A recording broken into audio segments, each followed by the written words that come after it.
I had owned my lakeside cabin long before the HOA neighborhood even existed, long before their glossy brochures bragged about private waterfront living, and long before people like Brenda decided they were the self-appointed rulers of the pine forest.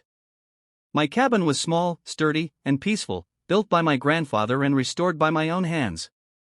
It sat at the quietest bend of the lake, with a wooden porch that creaked in all the right places and a dock that reflected moonlight like polished glass. For 20 years, not a single soul bothered me.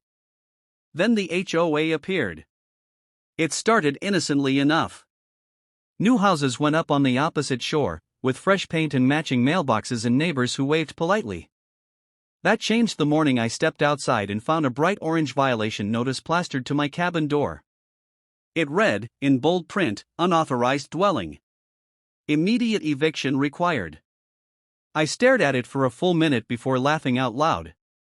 Surely someone had put it there by mistake. But the next day, 3 HOA board members marched down my driveway, clipboards in hand, the way people do when they think paperwork gives them power. Brenda, the HOA president, spoke like she was announcing a royal decree. "This structure violates community aesthetic standards. You must vacate within 30 days. I told her calmly that my property wasn't part of her HOA, had never been part of it, and never would be.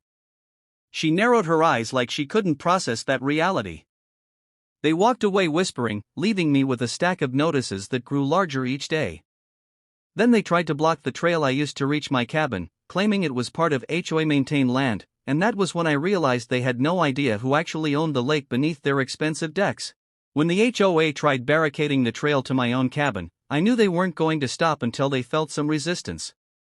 They acted as if a few wooden posts and a plastic chain could magically erase my property deed, a deed older than their entire subdivision. I walked down to the blockade, tore the chain off with one hand, and left a copy of my land survey taped to their sign. That bought a few hours of peace. Then Brenda struck again, this time through an all-community email, calling me an unauthorized occupant endangering neighborhood cohesion. I almost admired her creativity. Almost. So I decided it was time to respond in a language HOAs understand: property rights. I posted my own notice on the community bulletin board and at the lakeshore entrance. Beginning next week, use of the lake requires written permission from the owner. Unauthorized boats will be removed. I printed it on thick cardstock so they couldn't pretend it blew away. Within minutes, homeowners were crowding the lakeside, pointing at my notice like it was a bomb.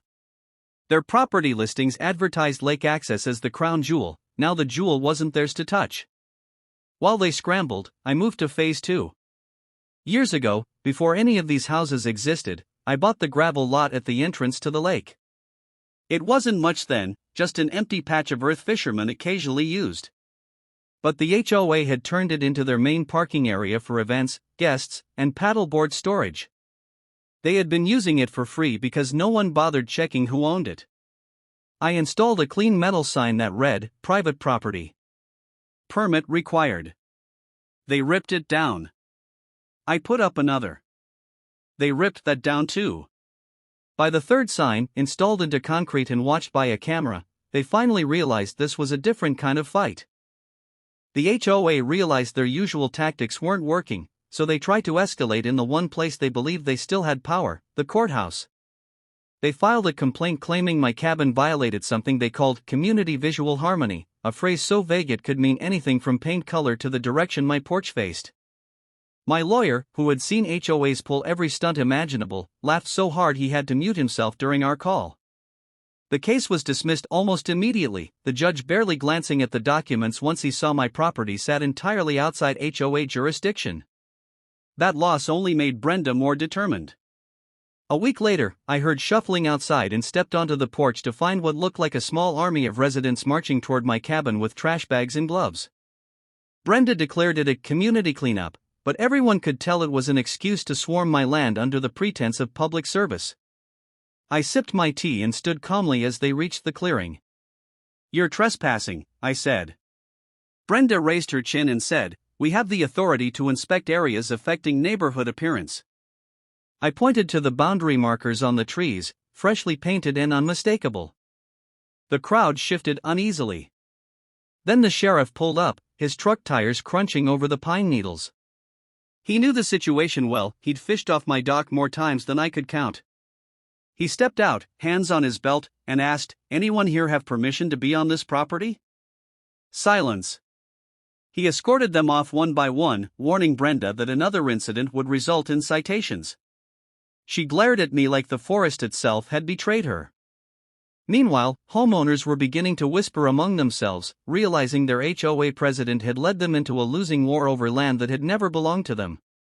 I decided it was time to shift the balance entirely, so I drafted an official notice and delivered copies to the HOA board, the community bulletin board, and the entrance to the parking lot. It read, effective immediately, the parking lot may no longer be used for HOA events, gatherings, or lake access. Temporary permits for individual homeowners available upon request. The moment the notice went up, the neighborhood practically erupted. Homeowners stormed social media groups, demanding answers the board couldn't give. Without the lot, they had nowhere for guests to park, nowhere for paddleboards, nowhere for their summer festivals they bragged about every year. Brenda tried to spin it as a misunderstanding, but the documents were clear, stamped, and notarized. The next HOA meeting was a disaster. Neighbors shouted over one another, waving copies of the land records they had pulled from the county website. Someone stood up and read an email from a former treasurer warning Brenda months ago that the parking lot wasn't HOA property. She had dismissed it, claiming they'd sort it out later. Now later had arrived with a vengeance.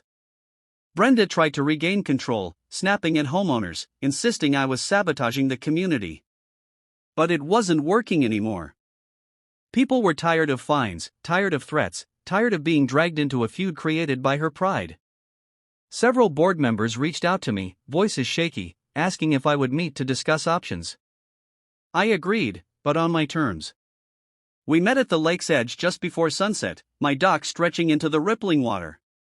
They stood nervously as I explained the conditions. They leave me alone permanently, officially acknowledge that my cabin and land are outside their authority, stop circulating misinformation, and respect any lake rules I set moving forward. Their shoulders slumped as they realized they had no leverage left, and they quietly accepted every condition. A month later, the HOA scheduled what they called a community clarification meeting, which was really just their attempt to stop the neighborhood from collapsing under the weight of their own mistakes. Dozens of homeowners crowded into the clubhouse, some angry, some embarrassed, others just exhausted by the nonstop drama. I stood near the back, arms crossed, watching as the board tried to maintain order. Brenda sat stiffly near the front, jaw clenched so tight it looked like her teeth might crack. The vice president cleared his throat and read from a prepared statement, acknowledging that the lake, shoreline, and parking lot were legally my private property and had never been under the HOA's jurisdiction. The room buzzed with murmurs as people finally heard the truth spoken aloud. The moment he finished, Brenda shot to her feet, shouting that the board was caving to a hostile outsider. But the homeowners weren't on her side anymore. Someone yelled back, reminding her that she had ignored warnings for months. Another demanded her resignation. Hands went up across the room in an overwhelming vote, and just like that, Brenda was removed from her position. She stormed out, refusing to look at anyone. With her gone, the remaining board members approached me respectfully.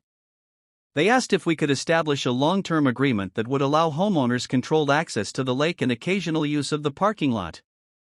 I agreed, under strict terms. The HOA would lease the lot at a fair annual price, all lake use permits would be non-transferable, and no board member would attempt to regulate my property again. They signed the contract within the week. I used the lease money to improve the lake, cleaner water, safer docks, and designated fishing spots. Homeowners appreciated the changes, and several apologized for the chaos. I kept my cabin exactly as it always was, quiet, private, and untouched by HOA politics.